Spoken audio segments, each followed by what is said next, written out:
जय हो मेरे राम।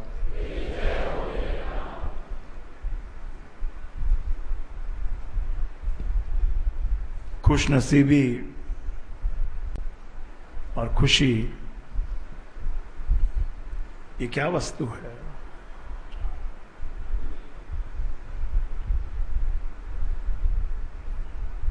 कैसे खुश रहें, कैसे खुश हो सकते हैं?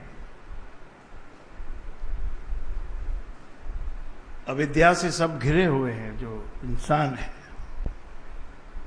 धरती पे जो पैदा हुए हैं, जो समाज में रहते हैं, वो अविद्या से घिरे हुए हैं और विकारों के चलाए चल रहे हैं। विकारों से जो उलझ जाता है जब विकारों में, तो उसी को कहते हैं ये अविद्या में पड़ गया है। परमात्मा ने धरती पे सब कुछ दिया है और भरपूर दिया है। सबको प्राप्त हो, आपस में लेन देन हो,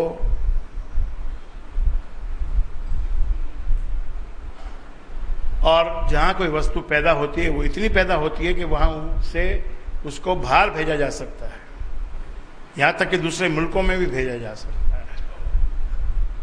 इतना एबंडेंस दिया है उसने, भरपूर जिसको कहते हैं। राम कृपा भरपूर में पाओ।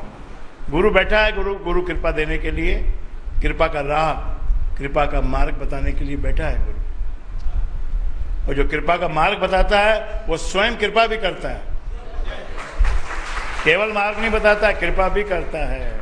कृपा का मार्ग और कृपा एक ही वस्तु है, अलग अलग वस्तु नहीं। और ना ही परमात्मा और गुरु कोई दो वस्तु है, वो भी एक ही वस्तु है। सदगुरु से तो आप बात भी कर सकते हो, दर्शन भी कर सकते हो, अपने मन का दुखड़ा कह भी सकते हो। इतना साक्षात है गुरु। परमात्मा इतना साक्षात नहीं है। परमात्मा को साक्षात होने में बहुत तप की आवश्यकता पड़ती है, लेकिन गुरु तो बिना बात के प्रसन्न हो जाता है। एक दो बातें गुरु को अच्छी नहीं लगती, जो कि भक्ति की जो एक शर्त होती है, भक्त की भक्ति और भक्ति करने वाले की शर्त होती है। उसमें बस यही होता है, भाई तुम एक ही मंत्र को याद रखो। ये देखिए, ये मंत्र है, ये है तो साधारण वाक्य है, लेकिन एक मंत्र के बराबर है। मंत्र किसको कहते हैं? कि जिसको मानने से और भजने से, जपने से परिणाम मिलता हो। परिणाम कैसे मिलेगा? तू मेरा मैं तेरा, बस, और तेरे बिना और नहीं जाना।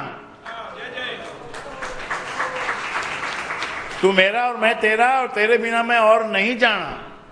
कि वहां पर चलो, वहां पर मिलियंस बट रहे हैं, फ्री में दिए जा रहे हैं। आपके पास वो संतोष होना चाहिए, वो धैर्य होना चाहिए कि वहां अगर बट रहा है तो बटने दो, मुझे जाके खैरात नहीं लेनी। मैं आनंद में हूं, मैं आनंद में हूं। विदेशों का लोन हमें नहीं चाहिए। क्यों चाहिए हमें? हम 2 कमरे के घर में रह लेंगे, 10 कमरे का घर लोन पे लेके, और फिर डूबने से अच्छा हम अपने आप में संतोष रखें। उसमें भी आनंद मिलता है। खुशी तो कोई वस्तु में नहीं है।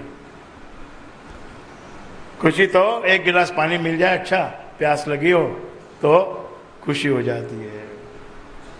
या थकावट हो थोड़ी सी, कोई चाय पिला दे, भाई एक चाय पिला दो, तो खुशी मिल जाती है। और बड़ी कड़वाहट भरी जिंदगी हो, कड़वाहट भरे लोग हों, कलह से एक दूसरे को काटते हों, वहां पर अगर अमरस भी रखा होगा तो उसको पीने का क्या फायदा है? उसको कोई पिएगा क्या? उसको कोई पीने जाएगा ही नहीं वहां।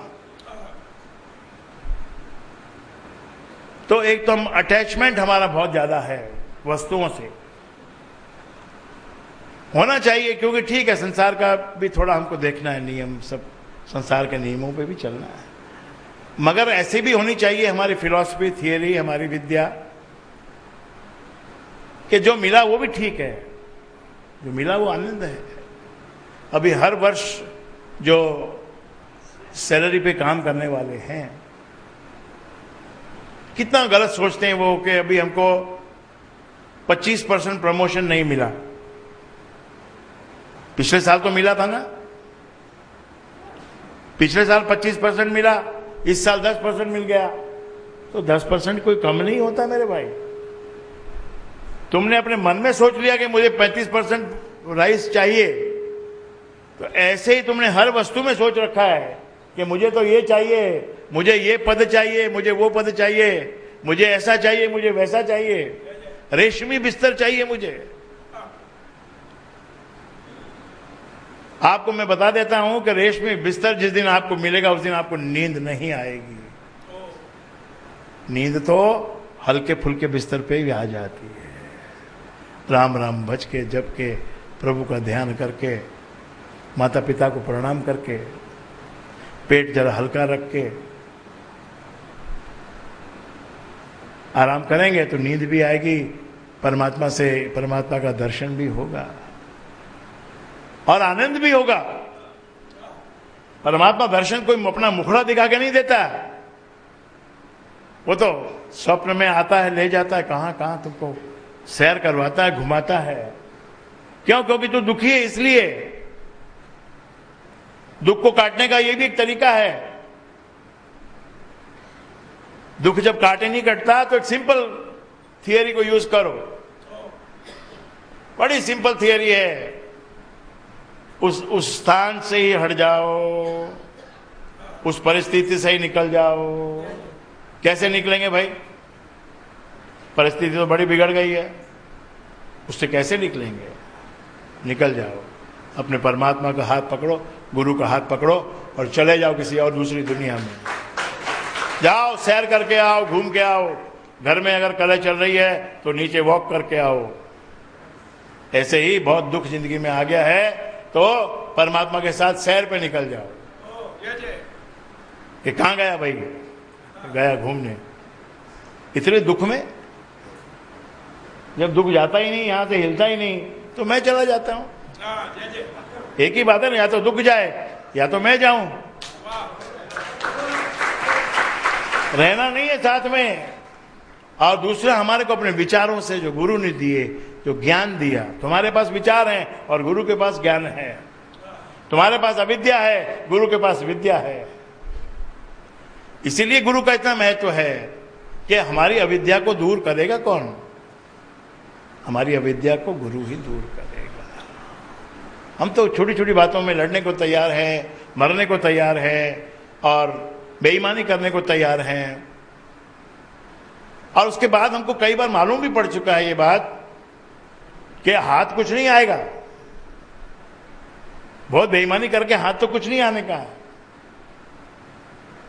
बल्कि जो था वो भी निकल जाएगा। लालच, बेईमानी, लोभ, यही सब विकार हैं, इनमें ही हम पड़े रहते हैं।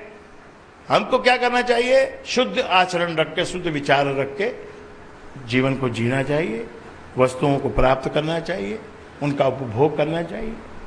इसमें भी खुशी माननी चाहिए कि मेरे संग मैंने 5 मित्रों को या 5 सज्जनों को, माताओं को, बहनों को, सबको मैंने भोजन करवाया। भोजन करना, अकेला करने का क्या मजा है भोजन का? जब खुशी होती तब क्या करते हैं लोग? बताइए क्या करते हैं? खुशी कैसे जाहिर की जाती है? खुशी का मापदंड क्या है कि मैं खुश हूं? तो यही तो मापदंड है ना कि भाई आज मेरे घर में भोजन है, आप सब आना, मैं खुश हूं। तो ऐसे 5 लोगों के साथ में बैठ के भोजन करना, ये कितना खुशी की बात है।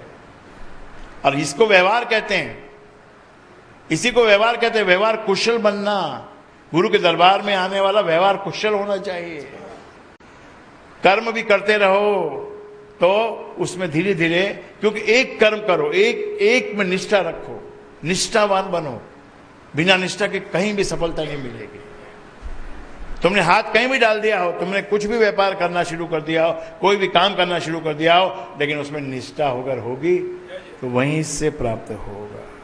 वहीं से सोना भी मिलेगा, वहीं से चांदी भी मिलेगी, वहीं से हीरा भी मिलेगा और वहीं से अमृत भी प्राप्त होगा।